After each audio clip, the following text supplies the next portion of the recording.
bekteni. Panjenenganipun para nayaka nayakane praja, satriya satriya negari, hanggih anung negeri, maliki pangembating pemerintahan. Mapan wonten ing laladan Desa Asemrudung, Kecamatan Gayer, Kabupaten Grobogan, minangka pangayomanipun para kawula dasih ingkang rumegeng ing pangadilan. Ingkang satu wicaksana budi, hanggenipun necep manising kamardikan negari adhedhasar Pancasila ingkang sinubeng pakurmatan. Panjenenganipun para sarjana sujana sujanane budi, dereng buta ingkang kentap sendrat pramudita ninepen sing pangeran ingkang hambek dharma ugi tansah pinundi-pundi. Maliki keluarga agung panjenenganipun Bapak Siswaya Swargi, Ibu Yasmi ingkang pidalem wonten ing laladan Tunggak Torong Grobogan, ingkang katemben rawuh mapan wonten ing sasana bahagian ingkang satuhu kene bekten. Ugi seprambah Brait Agung tangga tepalih mitra karya Krida Dharma.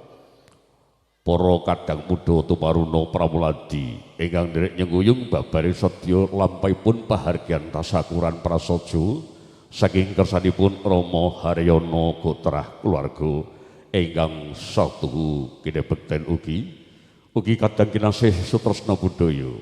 ingkang mapan wonten ing sasana parigyan ugi kadang seniman seniwati paguyuban Kianto Laras ingkang kula tresnani kepareng kula bantol rengko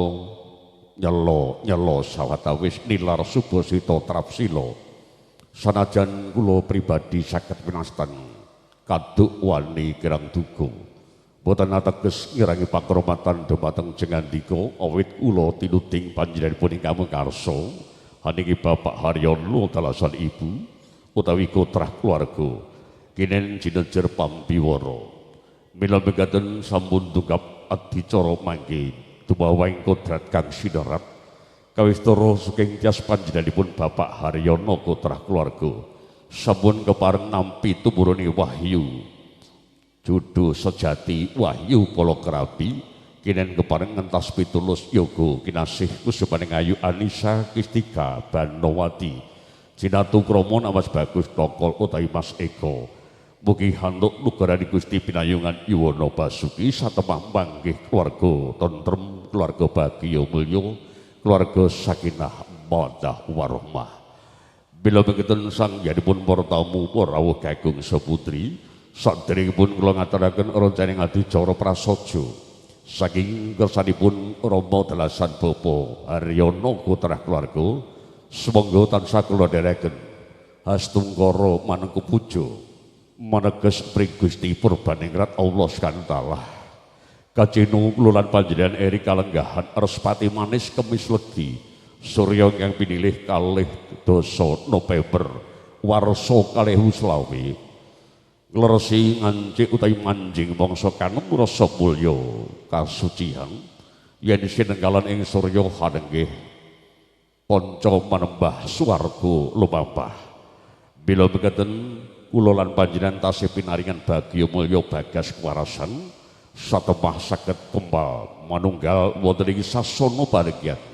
mugi tansah pinayungan Yuwana Basuki rahayu lulus kalis raja lapah kandi pilisan alhamdulillah irafil alamin. Sholawat salam tansah kunjuk baginda Rasulullah Muhammad sallallahu alaihi wasallam kandi pilisan Allahumma sholli ala sayyidina Muhammad wa ala ali sayyidina Muhammad. Mugi kula lan panjenengan dipun akalipatipun sarta pikantuk syafaat pitulungan handika tenggo kula tenggo mangke wonten yaumul kiamah. Rinengga saking pakurmatan sangyanipun para tamu Bapak Ibu ingkang widang kutu ing bagya mulya. Menggah saking kersanipun Bapak Haryono dalasan keluarga hanggenipun tasakuran hanyenguyung obah musik ingkang atmaja mondah Sudarma Jumanggah. Hanggenipun netepi Sudarma utawi jenel-jenel yang sepuh kinen mahargya kusumaning ayu Anissa Kistika Banowati ingkang Cinatu Kromo Bagus Tongkol Tai Mas Eko mugi tansah rahayu. Bila mekaten mangke adicara ingkang sampun rinagit rinantem rinapa panjenenganipun ingkang mekarsa jumbuh kalian adat Wididono ingkang kaprah limrah lumampah wonten ing laladan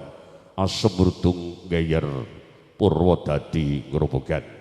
Ingkang sepisan mangke pambuka kalajengaken wijilipun risang temanten putri saking Kepas Pagi Balai Payangaru ingkang sampun purna nglas wadana lulur sarina ngadi busana saking Kepas Pagi Kakang Dimanjing Rama Ibu utawi jejerih Rama tumuju wonten ing Dwaran Agung dampar rinenggo kursi rinenggo tinggil pinaturata mangke kaprawisaken Sanggar Ayu utawi Pick Up Fitri ingkang tinibalan mapan wonten ing sasana paringgian bapilih mangke purnanipun lenggah mapan wonten ing tinggil pinaturata kalajengaken jenggaripun temanten kakung ingkang sampun semono hangrasuk busana kang pindha Narpati Lai Narendra Kaesti Nagri Surakarta Hadiningrat mapan wonten ing sasana Panjaga Mulya laju tumuju wonten ing sasana Adimulya kinen panjenenganipun Ibu Pangrengga Busana sarta paranpara ingkang kemareng wajib hanggih manggihaken dhaup suci temanten saripit jumbuh kalian tata cara ingkang sampun sinengker mapan wonten ing ladan asem mrutung ngantos sebagai kerobongan jangkep pangabekten mendudukan bapilih mangke upatradat sampun paripurna kepareng lajengaken bergoto angka kalih hanggih kirap Narpati kirap niti priksa bela mengatakan ngaturaken panulpun tanpa babi purnanipun kirap niti priksa lajengaken foto pangeston tedak citra margi keluarga saking ladan Tunggak Tara Grobogan hanggih panjenenganipun Rama Siswa Iswargi dalasan Ibu Yasmi ingkang sampun kepareng hanya nguyung babar sedya kang atmaja saripit akhiripun badhe nitih baita katresnan lelayaran ing samudra peperayan mugi tansah manggih keluarga bagya mulya bila mekaten sakumpul tamu kanthi menika kepareng kula ngaturaken wilujeng rawuh syukur lenggah kanthi martu pertikan penggalih papan wonten ing sasana pahargyan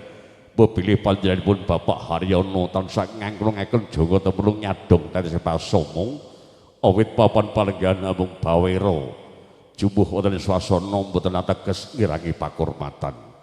ugi regenge swasana mangke wonten panjenenganipun kadang kula Sriman Sriwati badhe gelar tayub tarap Purwodadilan menika kadherekaken paguyuban karewitan Giyanto laras ingkang tinibalan mapan wonten ing sasana paringgian ugi kagiraken lumantar KM Pro Audio Sound System kapedhet gambaripun lumantar Aji Putra ingkang kepareng sesarengan makarya nuhuni dawuh pangandikanipun Bapak Haryono Kotrah keluarga. Bila mekaten kunjuk panjenenganipun keluarga agung Bapak tuwi Ibu Yasmi saking ladan Tunggak ulur kelegah kanthi mertikan penggalih sinambi hangrantos kridhanipun Sanggar Ayu Fitri Pick Up Fitri saking Kepoh Tambirja Tara Grobogan sarta satatanipun kadang kula paguyuban karawitan ingkang sampun siaga mapan wonten ing sasana kabudayan